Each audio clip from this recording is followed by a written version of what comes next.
On m'a tout pris. C'est ce que je croyais. On m'a pris la maison, les souvenirs accrochés au mur, les amis que je pensais être les miens, et même mon propre reflet dans le miroir. Il a voulu mon anéantissement, et pendant un temps, j'ai cru qu'il avait réussi. Il m'a laissé sur le sol froid d'un appartement vide, avec pour seule compagnie l'âle, écho de ma propre défaite. Mais, ce qu'il ne savait pas, c'est que lorsqu'on enlève tout à quelqu'un, on lui offre la plus terrifiante et la plus magnifique des libertés, celle de tout reconstruire. Ceci n'est pas l'histoire de la femme que j'eus, était. C'est l'histoire de la femme que je suis devenue. La femme d'après. Mon histoire, ou plutôt, la fin de mon histoire d'avant ne commence pas par un cri. Elle commence par un silence.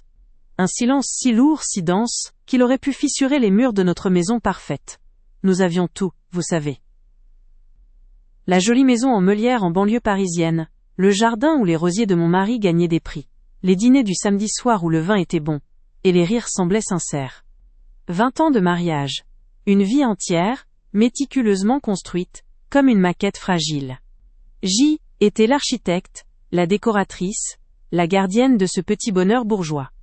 Je polissais l'argenterie, je choisissais les rideaux, je m'assurais que chaque recoin de notre existence brille de la lumière du succès, et de la stabilité. J était fier de ce que nous avions bâti. Je pensais que C était du solide, du chêne massif. C était du plaquage. Le jour où tout a volé en éclats, le soleil brillait. C'est ironique, n'est-ce pas? On s'attend à des orages, à un ciel de fin du monde. Mais non. Le ciel était d'un bleu insolent, et les oiseaux chantaient, comme si de rien n'un était. J était dans la cuisine, en train de préparer un de ses plats préférés, un bœuf bourguignon qui devait mijoter des heures. L'odeur emplissait la maison, une odeur de foyer de promesses tenues. Il est rentré plus tôt que d'habitude. Il n'a pas dit bonjour. Il s'est juste tenu dans l'encadrement de la porte, son visage fermé comme une pierre. Et il a dit les mots. Je veux le divorce. Ce N était pas la phrase en elle-même qui m'a anéanti. C était le ton, froid, clinique, comme un médecin annonçant un diagnostic sans appel. Il n'y avait pas de tristesse, pas de regret. Juste une décision administrative. La vérité, la vraie, celle qui vous poignarde, n'est pas venue de lui. Elle est venue quelques jours plus tard. Par un message. Un message qui, N, était pas pour moi. Un message de l'autre, affiché par erreur sur L, écran de la tablette familiale. Un message qui parlait de leur week-end prochain, de ses mensonges à lui, de cette pauvre femme, qui ne se doutait de rien. Cette pauvre femme, Zentas, était moi. Mais l'adultère N était que le début de l'humiliation. La véritable torture, ce fut de découvrir que J était la dernière au courant, la toute dernière. C était une comédie sociale macabre, jouée depuis des mois, voire des années, et J était le seul personnage qui ne connaissait pas son texte. Je me suis souvenu des regards fuyants de certaines amies lors de notre dernier dîner, des silences gênés quand J évoquait nos projets de vacances. Des sourires pleins de pitié de la voisine. Chacun de ces souvenirs est revenu me hanter, chaque détail insignifiant devenait une preuve accablante de ma propre cécité. Ils savaient tous. Ils regardaient ma vie comme un spectacle, en attendant le dénouement tragique, peut-être même en pariant sur la date de la chute du rideau. L'homme que j'aimais était pas contenté de me tromper. Il m'avait offert en pâture à la moquerie silencieuse de notre cercle. Il avait fait de moi une caricature, l'âle, épouse naïve et dévouée dont on rit dans le dos. L'humiliation est un poison plus lent et plus cruel que la trahison.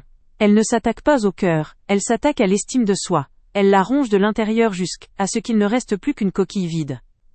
Le processus de désintégration a été méthodique, chirurgical. L'homme que j'avais épousé, celui avec qui j'avais partagé mes peurs les plus profondes et mes rêves les plus fous, a disparu. À sa place se tenait un étranger, un adversaire redoutable, dont le seul objectif, N, était pas de se séparer, mais de me détruire. La bataille qui a suivi N n'était pas un divorce, C était une guerre d'usure. Chaque objet, chaque meuble, chaque centime est devenu un champ de bataille. Il ne s'agissait pas de partager, mais de prendre.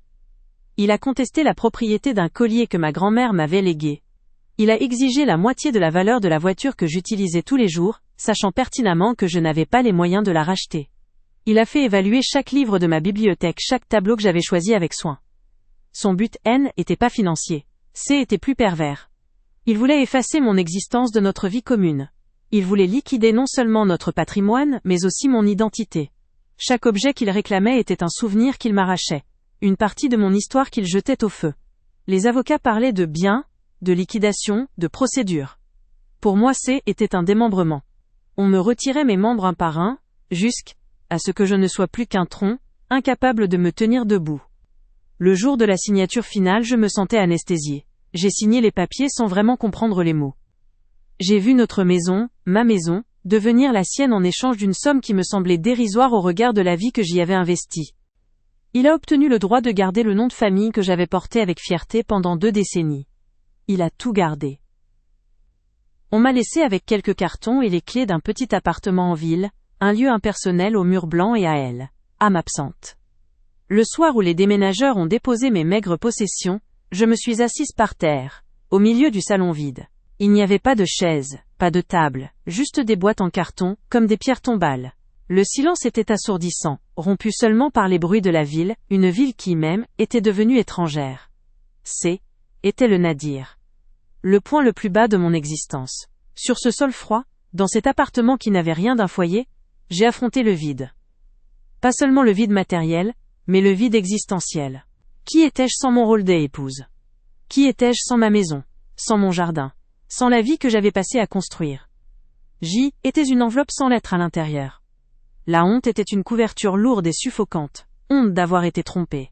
Honte d'avoir été si aveugle. Honte d'avoir échoué à mon mariage. Honte de me retrouver là, à mon âge, à devoir tout recommencer.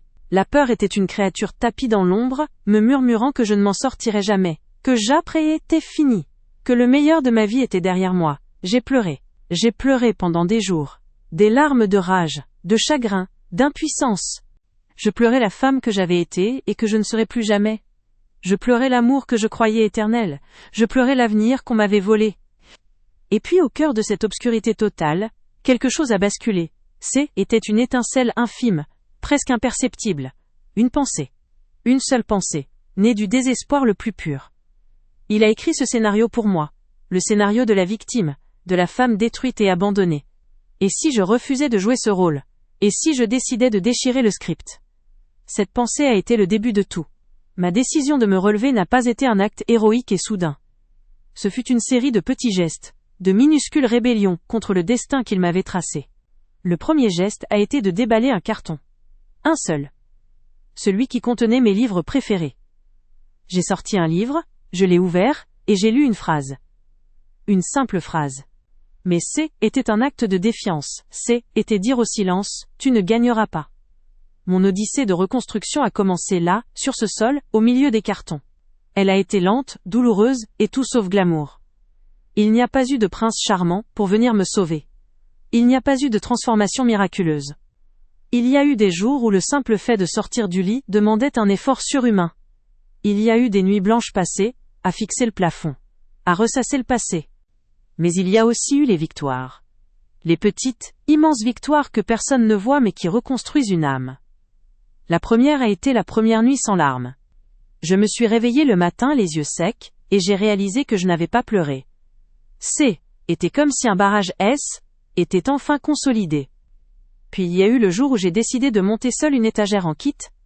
J'ai étalé les planches et les vis sur le sol, le mode d'emploi me semblait écrit dans une langue inconnue. J'ai pesté. J'ai failli abandonner 10 fois. Mais j'ai persisté. Et quand, après des heures de lutte, et l'étagère s'est enfin tenue debout, bancale mais debout, j'ai ressenti une fierté que je n'avais pas connue depuis des années. Ce était pas une simple étagère. Était la preuve que je pouvais construire quelque chose par moi-même. Que mes mains étaient pas seulement faites pour prendre soin des autres, mais aussi pour bâtir ma propre vie. J'ai commencé à reconquérir mon territoire. D'abord, l'appartement. Je l'ai peint. J'ai choisi des couleurs vives, des couleurs qu'il aurait détestées. J'ai acheté des plantes, j'ai mis de la vie dans ces pièces vides. Lentement, l'appartement est devenu mon refuge, mon sanctuaire. Mon foyer. Ensuite j'ai reconquis la ville, il y avait des lieux qui étaient à nous. Ce petit restaurant italien, ce parc où nous nous promenions le dimanche, ce cinéma de quartier. Y retourner seul, était une épreuve terrifiante. La première fois que je suis entré dans ce café où nous avions nos habitudes, mon cœur battait à tout rompre. J'ai commandé un café, je me suis assise à notre table, et j'ai attendu que le monde écroule. Mais il ne s'est rien passé. Le serveur m'a souri, le café était bon, et le soleil filtrait à travers la vitre.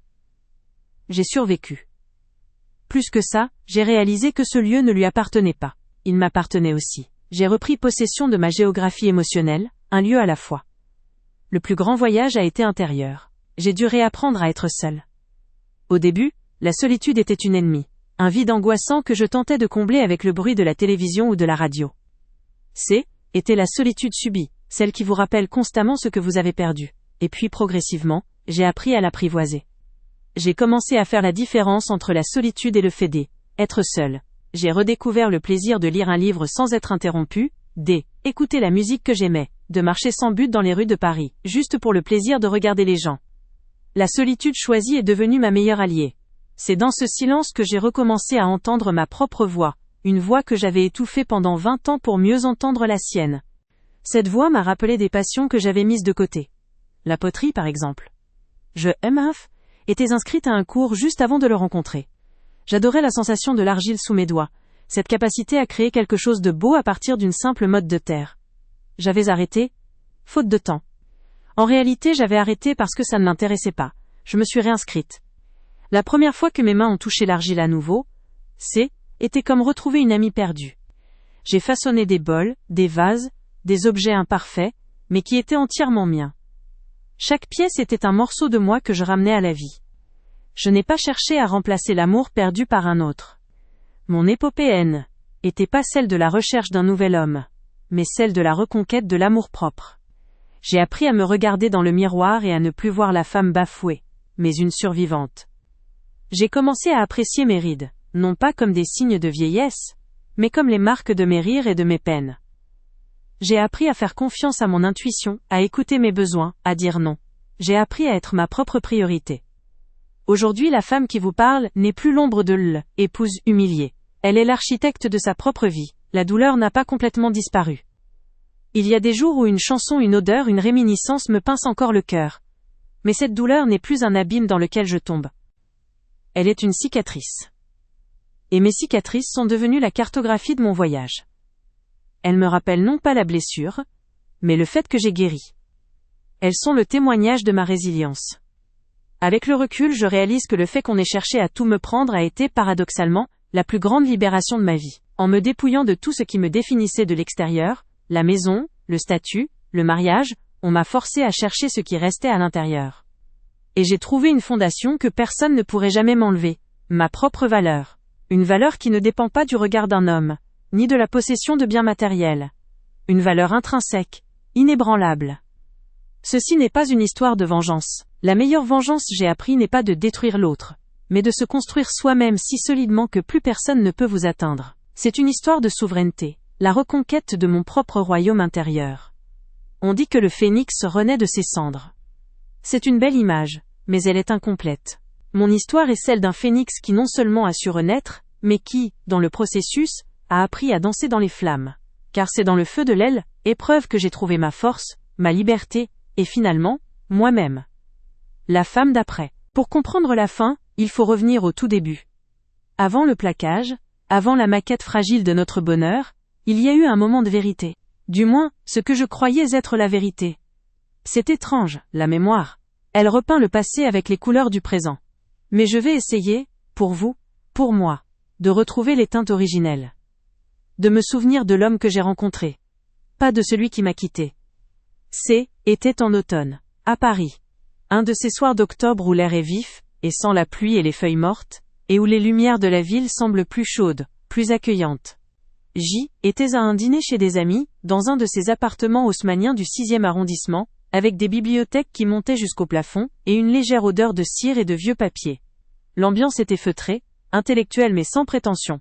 On parlait de littérature, du dernier film d'auteur, on refaisait le monde autour d'un verre de Bourgogne. Je me sentais bien à ma place.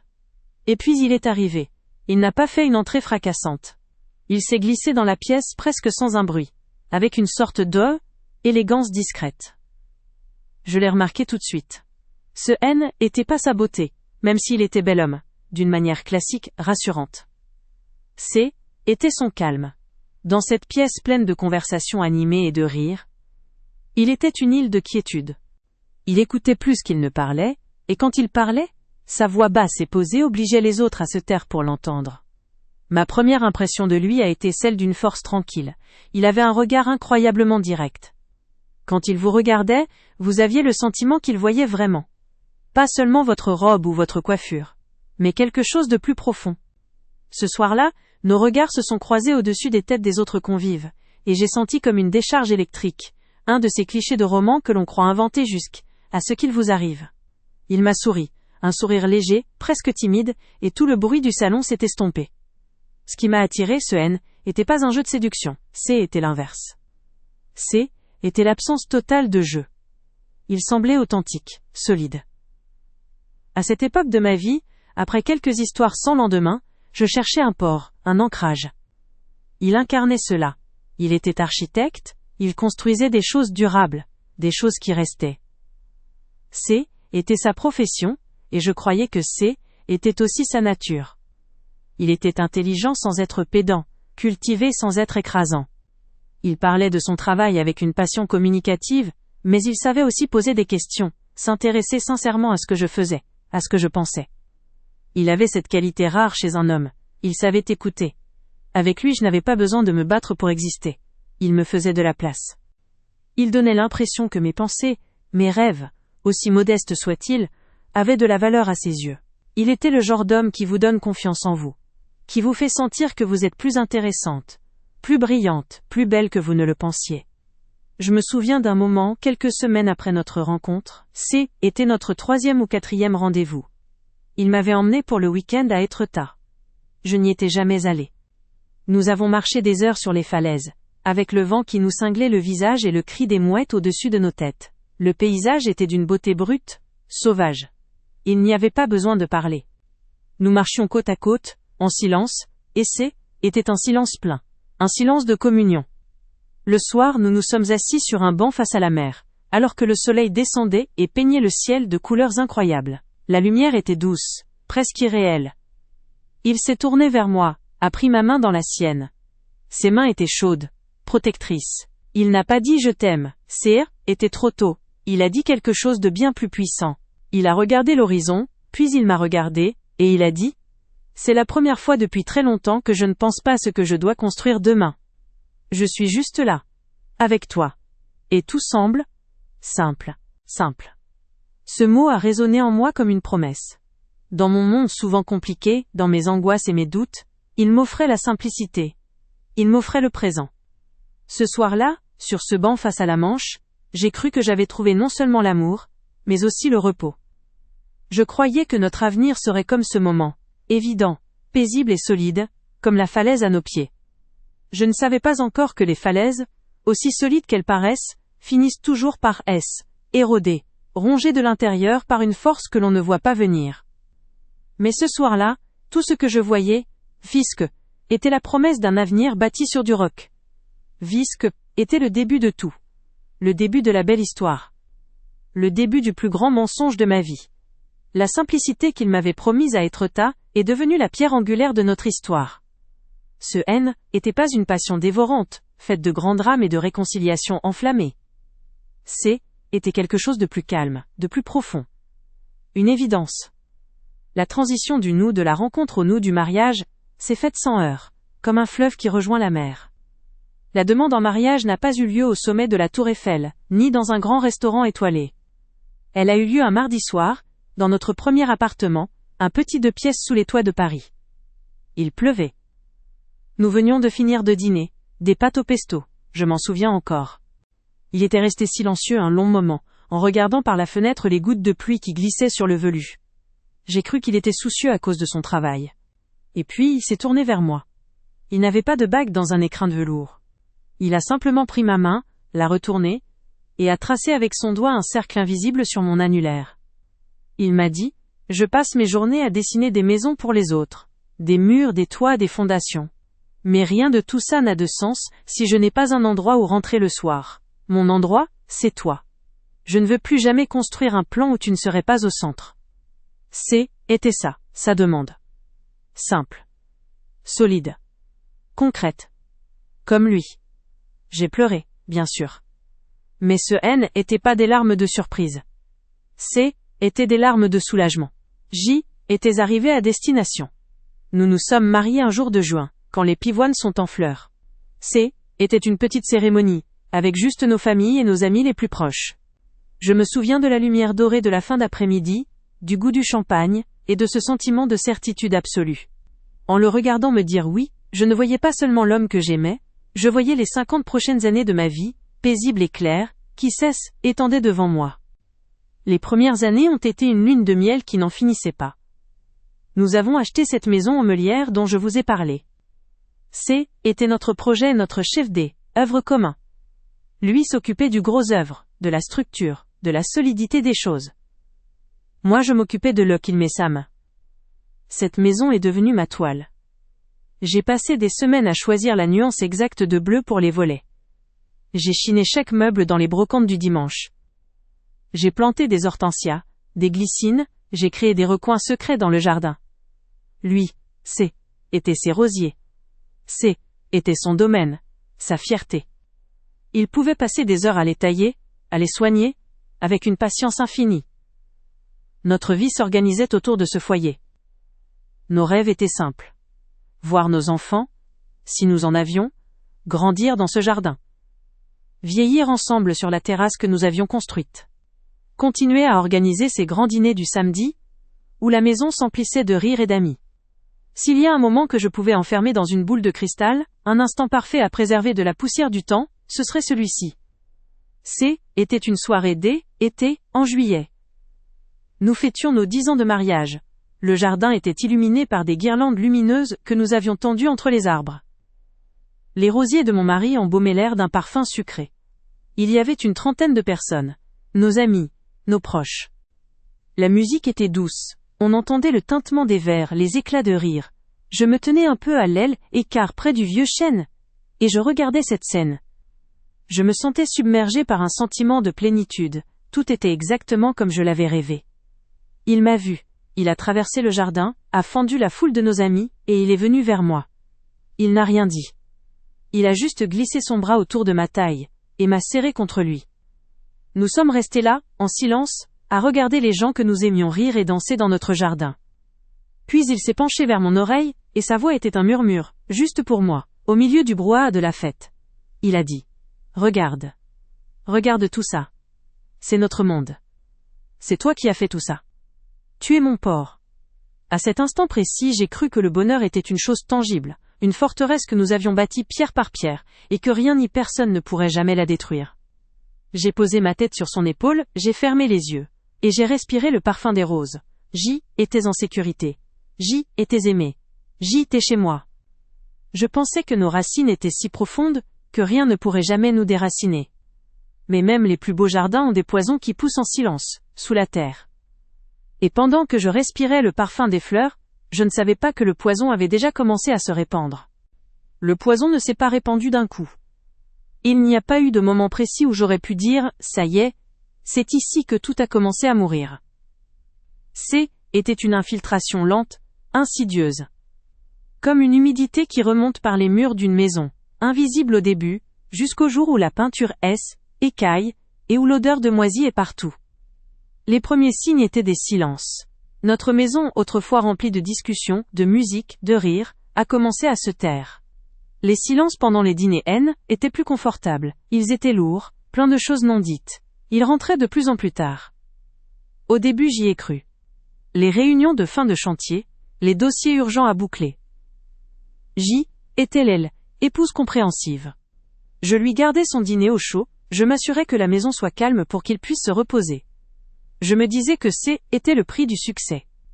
Il avait eu cette promotion, celle que nous avions tant espérée, celle qui devait nous apporter plus de sécurité, plus de confort. Elle nous a apporté la distance. Je me souviens de la soirée que nous avions organisée pour fêter ça. La maison était pleine d'amis, comme à nos 10 ans de mariage. Mais quelque chose avait changé. Il était le roi de la fête, mais était plus mon roi. Il riait, il parlait fort, mais ses yeux ne cherchaient plus les miens à travers la foule. Était devenue un élément du décor, la maîtresse de maison efficace qui s'assurait que les verres étaient pleins. Ce soir-là, en le regardant de loin, j'ai ressenti un premier frisson, une solitude étrange au milieu de tous nos amis. Le sentiment d'être la spectatrice de ma propre vie. Puis les petites piques ont commencé. Des phrases lancées l'air de rien, mais qui touchaient juste. J'avais passé l'après-midi à cuisiner un plat compliqué, un de ceux qu'il adorait autrefois. Sa seule remarque fut: « Tu devrais faire attention, tu as un peu grossi ces derniers temps. » Il le disait avec un sourire, comme une simple constatation. Mais la blessure était là, nette et précise. Si je mettais une robe qu'il n'aimait pas, il disait: « Ce n'est pas vraiment de ton âge, tu ne trouves pas ?» Il ne critiquait pas la robe, il critiquait mon âge, ma pertinence. Il a commencé à s'attaquer à ce qui faisait ma joie. Mes après-midi de poterie? Une perte de temps et d'argent? Mes dîners avec mes amis? Vous passez votre temps à vous plaindre de vos maris, c'est d'un ennui? Lentement, il sapait ma confiance en moi, il reniait les bords de ma personnalité pour que je rentre dans une boîte plus petite, plus silencieuse, plus facile à ignorer. Il ne me criait jamais dessus. Était bien plus pervers que ça. La cruauté silencieuse est une torture d'une efficacité redoutable. C'est un poison qui ne laisse pas de traces visibles. Quand j'essayais de parler, de lui dire que je sentais qu'il s'éloignait, il devenait le maître du retournement de situation. Était toujours de ma faute. Était trop sensible, paranoïaque, incapable de comprendre la pression qu'il subissait.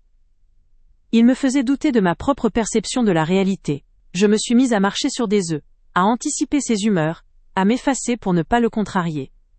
J'ai commencé à croire que Fou était le problème, que si était une meilleure épouse, plus belle, plus intéressante, moins angoissée, il redeviendrait l'homme que j'avais épousé. Je me battais pour sauver un mariage qui, je le sais aujourd'hui, était déjà mort et enterré. Il ne me trompait pas seulement avec une autre femme. Il me trompait en me faisant croire que notre amour pouvait encore être sauvé, alors qu'il avait déjà tout planifié. La découverte n'a pas été le fruit d'une enquête, d'une fouille dans ses affaires. Tid n'était pas cette femme-là, je lui faisais confiance. Ou plutôt j'avais trop peur de ce que j'aurais pu trouver. La vérité est venue à moi, brutalement, un dimanche matin. Un de ces dimanches paresseux et parfaits. Le soleil filtrait à travers les rideaux du salon, l'odeur du café emplissait l'air. Il était dans le jardin, je l'entendais siffloter en s'occupant de ces fameux rosiers. La scène était d'une normalité à en hurler. Je me suis assise sur le canapé avec la tablette familiale pour chercher une idée de destination pour nos prochaines vacances. Je voulais nous retrouver, je croyais encore que c'était possible. Et c'est là que je l'ai vu. Une notification est apparue en haut de l'écran. Un message, d'un nom qui ne me disait rien. Le début du message était visible. Juste une phrase. Une phrase qui a fait s'arrêter le temps. J'ai hâte de te retrouver ce week-end. N'oublie pas de dire à cette pauvre femme que tu as un séminaire. Cette pauvre femme. En une seconde, l'air est devenu irrespirable. Mon cœur s'est mis à battre si fort dans ma poitrine que j'ai cru qu'il allait exploser. J'ai relu la phrase. 10 fois. 20 fois. Les mots dansaient devant mes yeux. Cette pauvre femme. Ce était pas la trahison qui me frappait le plus violemment à cet instant. Était le mépris. La pitié. Était réduite à une expression. Un obstacle anonyme et pathétique dans leur histoire d'amour. 20 ans de ma vie, de mon amour, de mon dévouement, réduit à cette pauvre femme. Je me suis levée. Mes jambes tremblaient. J'ai marché jusqu'au rocade et à la baie vitrée qui donnait sur le jardin. Il était là, à genoux dans la terre, un sécateur à la main, le dos tourné, l'image même de la paix domestique. L'homme qui construisait des choses solides. Le roc. Mon roc. Tout était un mensonge. La maison, le jardin, les rires, les dîners, les « je t'aime » murmurés dans le noir. Un décor de théâtre. J'ai ouvert la porte-fenêtre. Le bruit l'a fait se retourner. Il m'a souri. Ce sourire que j'avais tant aimé. Ce sourire qui, je le réalisais maintenant, était aussi faux que le reste. Je tenais la tablette dans ma main comme si était une bombe. Je n'ai pas crié. Je n'ai pas pleuré. Ma voix est sortie, étrangement calme, glaciale. Qui est-ce? Je lui ai tendu la tablette. Il a lu le message. Et là je m'attendais à tout. Aux dénégations, aux excuses, aux larmes peut-être. Je n'ai rien eu de tout ça. Il n'y a eu aucune surprise sur son visage. Juste une pointe d'agacement. Comme si j'avais gâché ses plans en découvrant la vérité trop tôt. Il a posé son sécateur, s'est relevé, a essuyé la terre de ses mains sur son pantalon.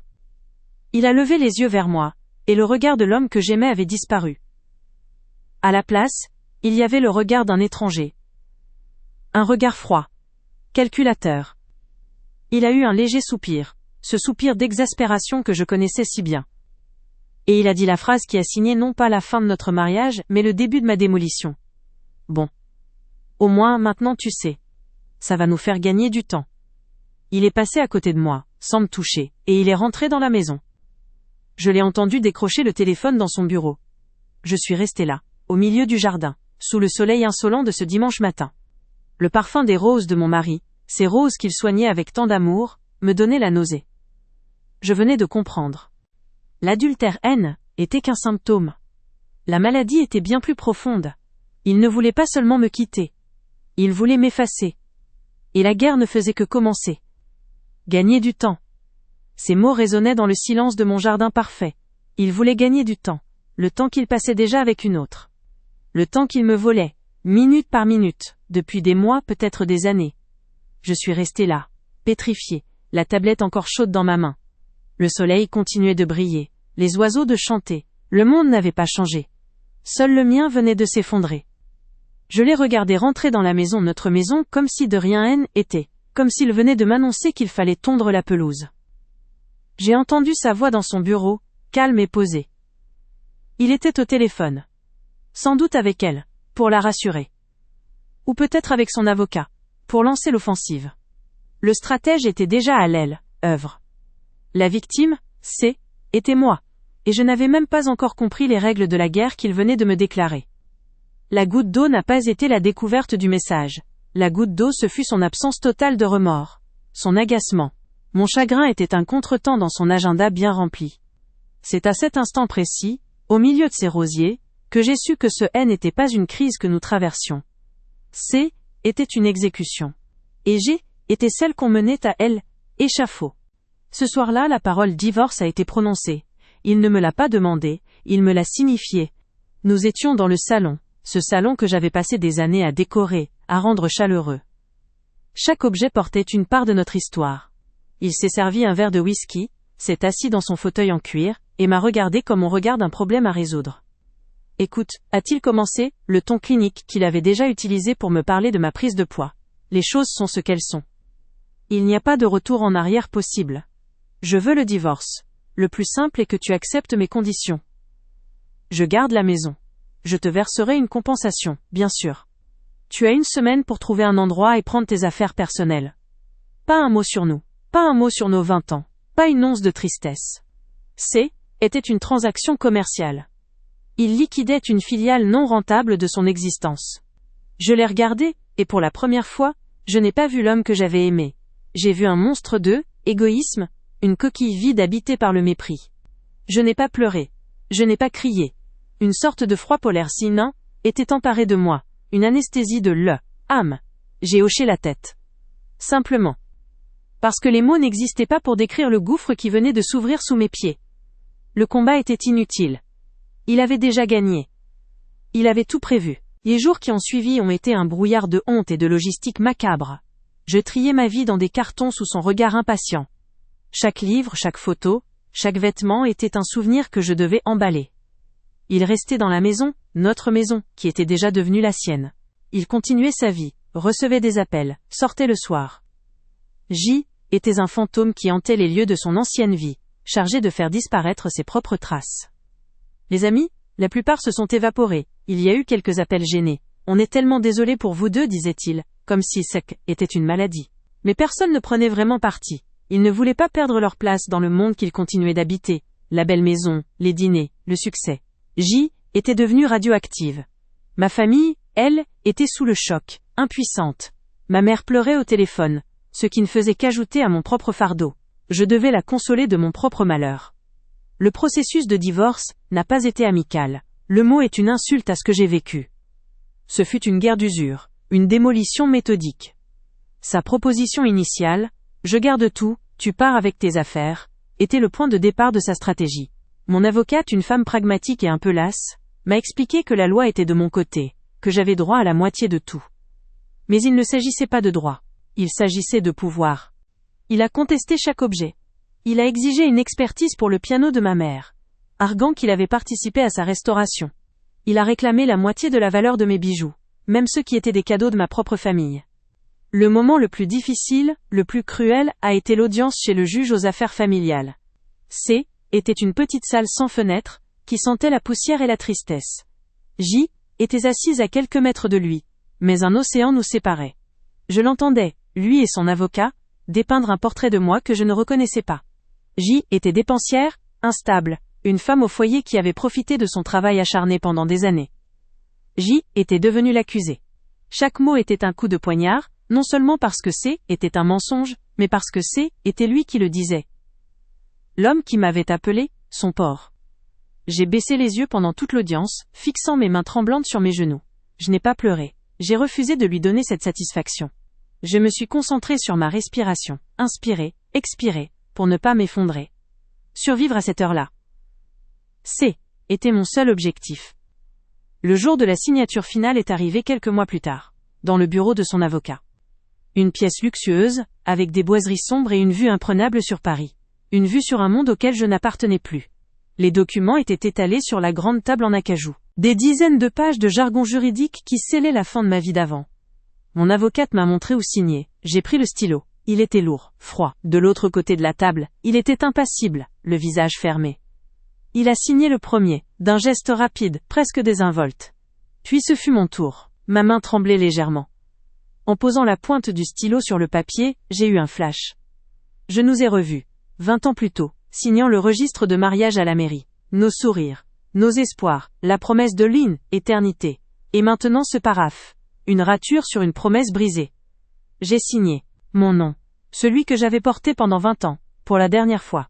En relevant la tête, mon regard a croisé le sien. Il n'y avait rien. Pas de tristesse.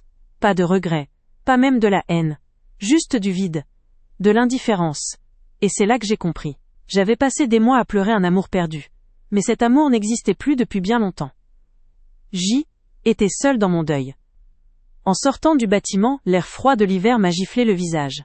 Le bruit de la ville m'a semblé assourdissant. J'ai marché sans but, le cœur lourd d'une tristesse infinie. J'avais perdu. J'avais tout perdu. La maison, une partie de mon argent, mes amis, mon nom. J était terrifié par l'avenir, par ce vide immense qui s'ouvrait devant moi. Mais au milieu de cette dévastation, une autre sensation, infime, presque inavouable, a commencé à poindre. Le soulagement. La guerre était finie. Je n'avais plus à me battre. Il ne pouvait plus rien me prendre. Parce qu'il m'avait déjà tout pris.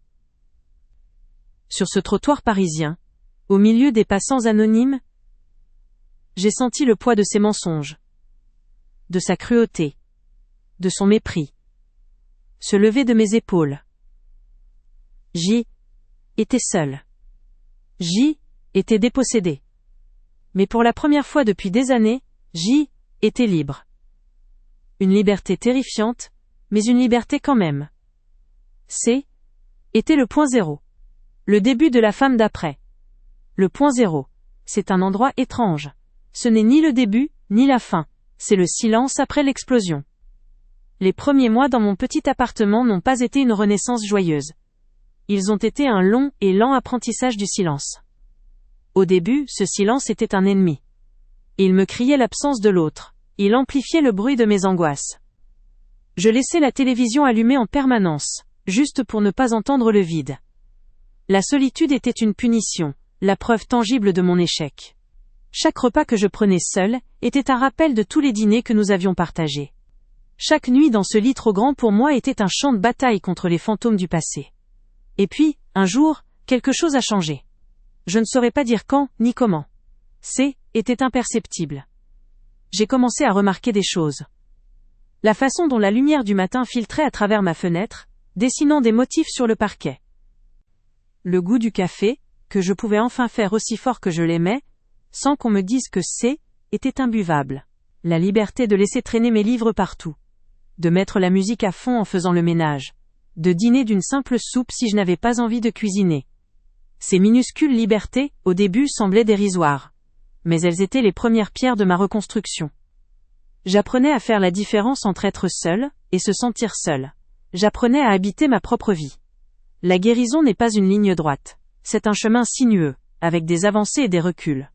J'ai compris que je ne pouvais pas le faire seul. Avaler ma fierté et pousser la porte d'un thérapeute a été l'un des actes les plus difficiles et les plus salvateurs de ma vie. Dans ce cabinet, semaine après semaine, j'ai déconstruit le récit qu'il avait écrit pour moi. J'ai appris que sa cruauté haine n'était pas une réponse à mes imperfections, mais le reflet de son propre vide. J'ai appris à faire à nouveau confiance, à ma perception, à cette petite voix intérieure que j'avais étouffée pendant si longtemps. J'ai pleuré toutes les larmes que je n'avais pas versées devant lui. J'ai vidé le poison. Et puis, je suis retournée à la terre. Je me suis réinscrite à ce cours de poterie que j'avais abandonné 20 ans plus tôt. La première fois que mes mains ont touché l'argile, j'ai eu l'impression de rentrer à la maison. Pétrir, façonner, centrer la terre sur le tourse était une méditation. Je transformais une masse informe en quelque chose d'unique. Mes premières créations étaient bancales, pleines de défauts. Mais elles étaient à moi. Elles étaient la preuve tangible que je pouvais encore créer de la beauté à partir du chaos.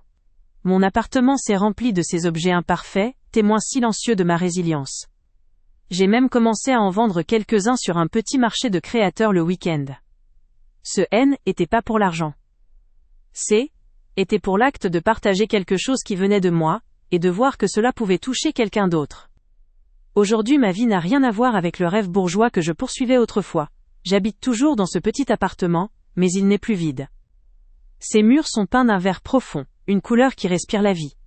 Il y a des plantes partout, des livres empilés, et mes poteries sur chaque étagère. C'est un désordre heureux. Mon désordre. Ma routine est simple. Le matin, je prends mon café, en regardant la ville éveillée. Puis je travaille dans mon petit atelier, que j'ai aménagé dans un coin du salon. L'après-midi, je marche, je redécouvre Paris avec des yeux neufs. Le soir, je lis, écoute de la musique, ou je vois une amie. Une vraie amie. Une de celles qui sont restées, ou une de celles que j'ai rencontrées sur mon nouveau chemin. La femme que je suis devenue n'est pas meilleure que celle que j'étais. Elle est plus entière. J'ai appris que ma valeur ne résidait pas dans ma capacité à rendre un homme heureux, mais dans ma capacité à être heureuse par moi-même. J'ai appris que l'amour, le vrai, n'est pas une cage dorée, mais un jardin où deux plantes peuvent pousser côte à côte, chacune vers sa propre lumière, sans se faire d'ombre. J'ai appris à poser mes limites, à dire non sans me sentir coupable. J'ai appris que la gentillesse n'est pas de la faiblesse, mais qu'elle doit d'abord s'adresser à soi-même.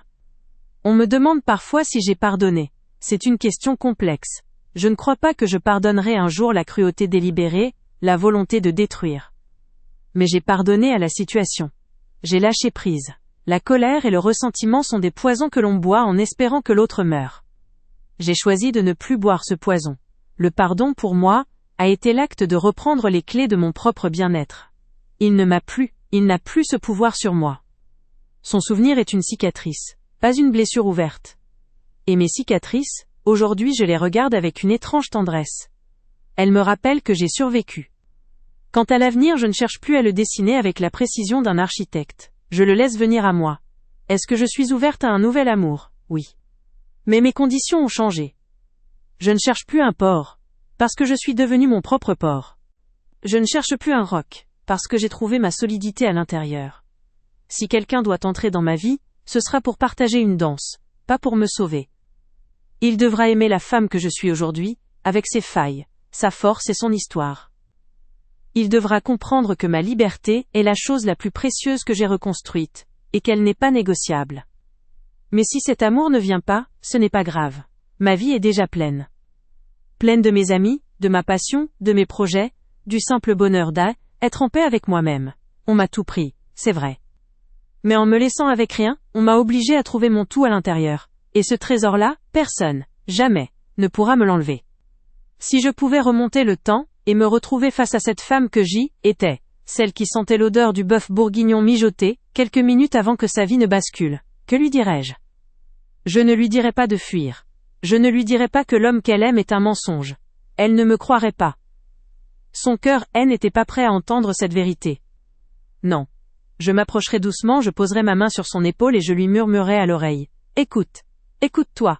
Écoute ce silence qui te pèse. Cette petite voix au fond de toi que tu étouffes sous le bruit de tes obligations et de tes vers et je dois. Cette voix a raison. Tu n'es pas folle. Tu n'es pas trop sensible. Tu sens que la maison est fissurée, même si tu refuses de voir les lézardes sur les murs. Je lui dirais, n'aie pas honte de ta confiance. Tu n'as pas été stupide, tu as été aimante. Tu n'as pas été aveugle, tu as été loyale. Et cette loyauté, cette capacité à aimer si profondément, ne la laisse personne te la voler. Un jour tu apprendras à la diriger vers la seule personne qui la mérite inconditionnellement, toi-même. Et surtout je la prendrai dans mes bras et je lui dirai tu vas tomber. Tu vas tomber si bas que tu auras l'impression que le sol n'existe plus. Tu vas connaître la nuit la plus noire de ton âme. Tu croiras que tu es fini. Mais écoute-moi bien. Ce n'est pas ta fin. C'est ton commencement. Le vide qu'on va t'imposer, cette terre brûlée, deviendra le sol le plus fertile que tu aies jamais connu. Accroche-toi, respire. La femme que tu deviendras attend de l'autre côté de cette douleur, et je te promets qu'elle vaut le voyage. Et à vous qui me écoutez aujourd'hui. À vous qui êtes peut-être, en ce moment même, assise sur le sol froid d'un appartement vide. À vous qui regardez votre vie en ruine et qui vous demandez comment vous allez pouvoir survivre à la prochaine heure, sans même oser penser à demain. Je veux vous dire ceci. Je vous vois. Je vous comprends. Et je sais, avec une certitude absolue, que vous avez en vous une force que vous ne soupçonnez même pas. On vous a peut-être tout pris. L'amour, la maison, la sécurité, l'estime de vous-même. Mais en vous dépouillant, on vous a fait un cadeau terrible et magnifique. On vous a débarrassé de tout ce qui, n'était pas essentiel. On vous a forcé à vous retrouver, nus, sans artifice, et à vous poser la seule question qui compte. Qui suis-je, quand je ne suis plus la femme de quelqu'un, la mère de quelqu'un, la gardienne d'un foyer? La réponse est le début de votre souveraineté. Votre reconstruction ne sera pas un film hollywoodien. Elle sera faite de matins difficiles, de victoires minuscules que personne ne verra. Monter cette étagère. Boire un café seul à une terrasse sans pleurer. Dire non pour la première fois. Célébrer chacune de ces victoires. Elles sont les pierres avec lesquelles vous bâtissez votre nouvelle forteresse. Une forteresse intérieure, cette fois, que personne ne pourra jamais vous prendre. Ne laissez personne vous presser de tourner la page. Votre histoire mérite d'être lue, comprise et pleurée. La guérison n'est pas l'oubli, c'est l'intégration. C'est apprendre à vivre avec ces cicatrices, non pas comme des rappels de la blessure, mais comme des symboles de votre capacité à guérir. Et s'il vous plaît, abandonnez l'idée d'une vengeance. La plus belle, la plus éclatante des vengeances, c'est de vivre. De vivre pleinement, joyeusement, pour vous-même. C'est de construire une vie si riche et si alignée avec qui vous êtes, que votre passé devient simplement une histoire que vous racontez. Et non plus une prison dans laquelle vous vivez. Mon histoire n'est pas exceptionnelle, c'est l'histoire de millions de femmes, c'est peut-être votre histoire. Et si c'est le cas, alors souvenez-vous de ceci. Vous n'êtes pas la femme d'avant, celle qui a été brisée. Vous êtes en train de devenir la femme d'après. Et cette femme-là, elle est libre. Elle est entière. Et elle est invincible.